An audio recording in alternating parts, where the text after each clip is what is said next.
Mais d'abord, on va aller du côté de chez Armel, d'ailleurs. Absolument, à Saint-Paul. De Léon. Absolument, la capitale du chou-fleur et de l'artichaut. C'est également une des villes qui a un des caractères religieux les plus marqués parce que Aurélien Paul a été le premier évêque de Bretagne et l'évêché qui a été supprimé à la Révolution a quand même permis de conserver une architecture totalement unique à cette ville, une église cathédrale du XIIIe, une chapelle Notre-Dame de Cresquières qui fait 80 mètres de haut et qui surpasse tous les clochers de la région. Et si elle est fière de son passé, Saint-Paul de Léon est aujourd'hui fermement tourné vers l'avenir. À Saint-Paul de Léon, c'est l'histoire tout entière du pays léonnais qui est représentée. À l'image de sa cathédrale, un petit bijou de l'art gothique. Mais ses véritables trésors sont à l'intérieur.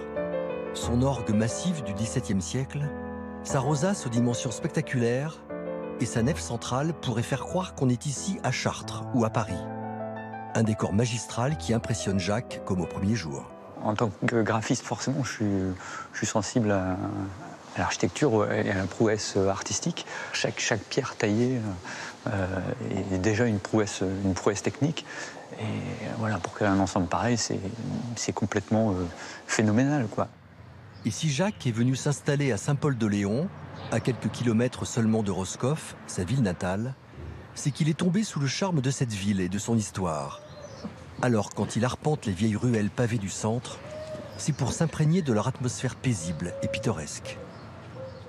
Où que je sois, dans quelle que soit la ville, j'ai tendance à m'engouffrer dans les petites rues. Et plus elles sont petites, et plus je me dis qu'il va y avoir des petits trésors d'architecture ou d'artisanat à découvrir. Bon, quand on y vit tous les jours, on ne regarde pas forcément tout ça. Et quand on prend le temps, finalement, on s'y arrête un peu.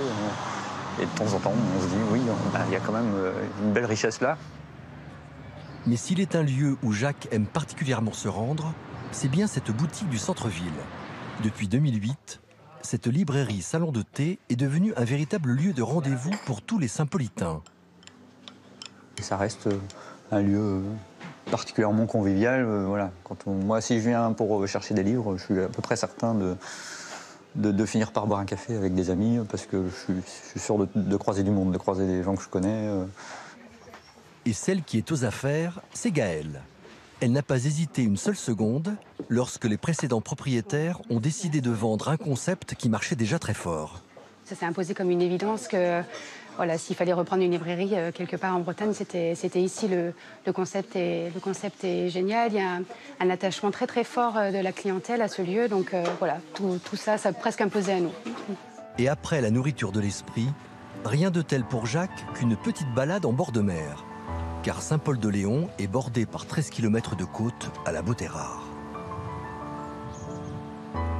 Riche de son patrimoine et d'un littoral exceptionnel, Saint-Paul-de-Léon fait partie de ces petites perles du Finistère Nord, un endroit où l'on aime prendre le temps de respirer.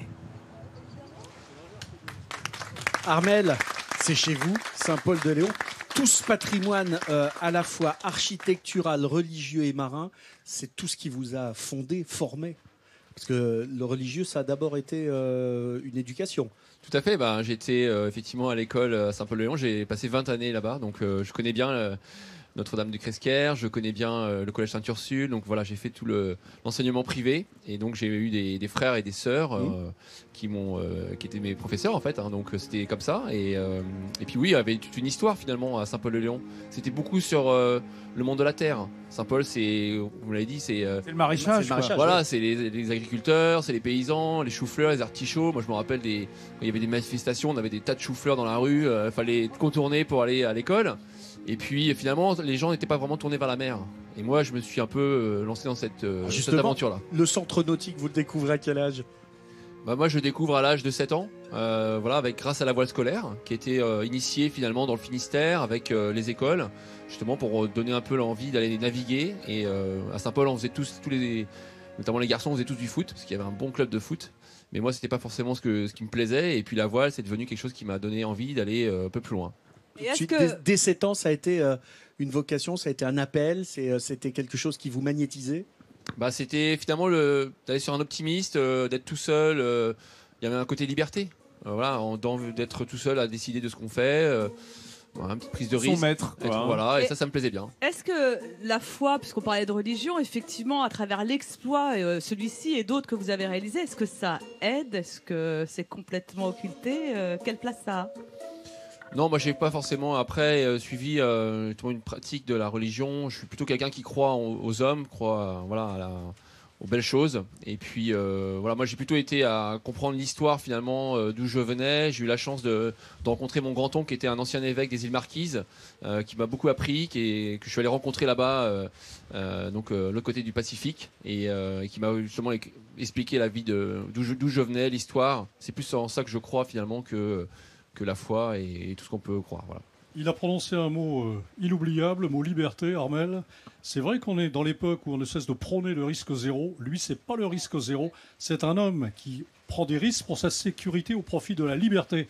Platon disait, un peuple qui sacrifie sa liberté à la sécurité ne mérite ni l'une ni l'autre et risque de perdre les deux.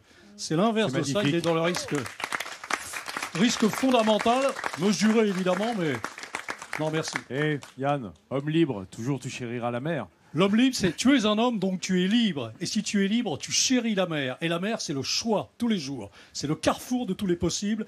Choisis la bonne route dans tous ces possibles. Et voilà, ça c'est notre Yann Tout est Kefelec, dit, ça. tout est dit. C'est comme ça qu'on l'aime. Engagé, vers l'océan, toujours devant, droit devant. Voilà, c'est magnifique. Et c'est un peu cette âme bretonne que l'on sent ici. C'est pas étonnant qu'il y ait autant d'explorateurs, autant de marins. Ce besoin de partir aussi et de retrouver sa terre. De la revoir après avoir vu les merveilles du monde. Ah bah c'est sûr, c'est ici que j'ai mon âme, que j'ai grandi, j'ai voilà ma famille, donc on aime bien voyager les Bretons. Quand on voyage un peu partout dans le monde, on croise toujours des Bretons, on rencontre toujours des Bretons n'importe où. Et c'est vrai qu'on aime bien revenir ici. Moi j'aime bien revenir en Finistère notamment, en baie de Morlaix parce que c'est là où j'ai appris à naviguer et j'ai tous mes copains et donc ça fait Le de cœur. manque du pays, c'est ce qu'on appelle la saudade des navigateurs Non, portugais. non, Si, non, c'est ça, ne c'est nous le mal place du pas pays. les navigateurs portugais. Non, ce n'est pas la peine, Elena. On les admire, On reste en Bretagne. cela dit, les navigateurs Mais portugais. c'est la saudade, c'est exactement ce que vous venez de décrire.